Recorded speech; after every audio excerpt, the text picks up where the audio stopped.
आज हम बात करने वाले हैं क्लास 10th मैथ का कुछ महत्वपूर्ण टॉपिक पर। जो हमारा टॉपिक आज का है समीकरण का हल करना।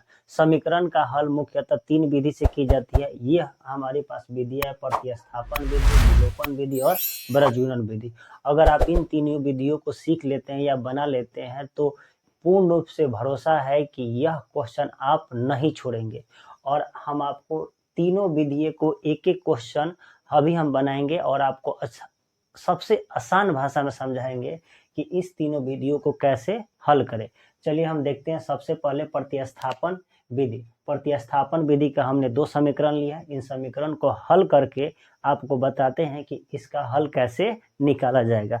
देखिए पहला समीकरण हमारा है 3x + 4y = 10, जिसको हम समीकरण 1 मान लेंगे। दूसरा समीकरण है 2x - 2y = 2, इसको समीकरण हम 2 मान लेंगे। इस प्रतिस्थापन विधि को हल करने के लिए हम यहाँ लिख देंगे समीकरण 1 से। समीकरण 1 से हम x का मान निकालकर समीकरण 2 में रख देंगे। समीकरण 1 से समीकरण 1 क्या है हमारे पास 3x + 4y = 10। तो यहाँ पर हमारा एरो का साइन नहीं छूटना चाहिए, ध्यान रखिएगा, ये साइन आपको लिखना है। 3x = 10 - 4y, इसलिए x = 10 - 4y बटा 3। ये समीकरण आपको 3 मानना है क्योंकि प्रतिस्थापन है, एक विधि को निकालकर किसी दूसरे समीकरण में मान रखना। अब हम यहाँ कर देंगे x का मान, चूंकि x का मान समीकरण 2 में रखने पर समीकरण 2 क्या है हमारे पास 2x - 2y = 2 है, तो 2 हो जाएगा। और x का मान कितना है 10 - 4y बटा 3 - 2y बटा 1 कर देते हैं सॉल्व करने के लिए, बराबर हो जाएगा 2। यहाँ गुना होगा तो ये हमारा गुना हो जाएगा 2 से, तो 10 दूना 20 - 4 दूना 8y बटा 3 - 2y बटा 1 बराबर 2। और 3 एक का एलसीएम हो जाएगा, यहाँ पर सॉल्व कर देते हैं। 3 एक का एलसीएम हो जाएगा यहाँ पर 3, तो यहाँ कितना हो जाएगा, सेम जो है वो रह जाएगा 20 - 8y, और यहाँ माइनस है तो माइनस होगा, और 3 दूना 6y हो जाएगा, बराबर कितना होगा 2।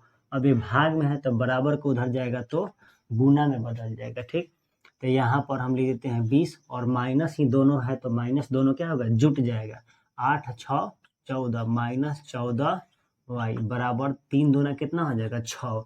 अब ये 20 इधर जोड़ में है उधर जाएगा तो घटाव में हो जाएगा, तो हमारा बचेगा यहाँ पर 14y = 6 - 20। अब ये गुना में है, पहले इसको घटा लेते हैं, घटाने के बाद ये मिलेगा -14y बराबर -14।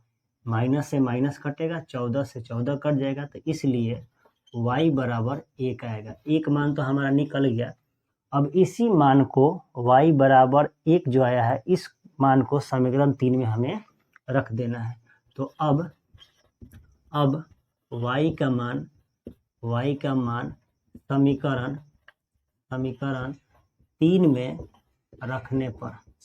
3 में रखने पर हमारा समीकरण 3 क्या है, देखिए क्या निकाला गया है, x = 10 - 4y बटा 3 लिखा गया है। तो हम यहाँ मान रख देते हैं, 10 होगा -4 गुने y का मान कितना है 1 बटा कितना है 3, तो ये कितना हो जाएगा 10 - 4 बटा 3। अब 10 में से 4 घटेगा तो कितना आएगा 6 बटा 3, ये कट कर मान कितना आएगा 2। लास्ट में आप अतः करके लिख सकते हैं, अतः x = 2 तथा y = 1, ही आपका आंसर हो जाएगा। बॉक्स में करके आप यहाँ पर उत्तर लिख दीजिएगा। ये हम बनाए हैं प्रतिस्थापन विधि से। एक और समीकरण है जो हम आपको बता देते हैं कि ये भी समीकरण सेम ऐसे ही हल होगा। इसमें भी क्या होगा, हम एक को मानेंगे समीकरण 1, दूसरे को मानेंगे समीकरण 2। समीकरण 1 से हम किसका मान निकालेंगे, x का, इसी की तरह x का मान निकालेंगे। जो x का मान आएगा वो समीकरण 2 में रख देंगे। सेम इसके जैसा गुना हुआ है उसमें भी गुना होगा, उसके बराबर ऐसे ही सॉल्व करना है, उसका भी आंसर ऐसे आ जाएगा।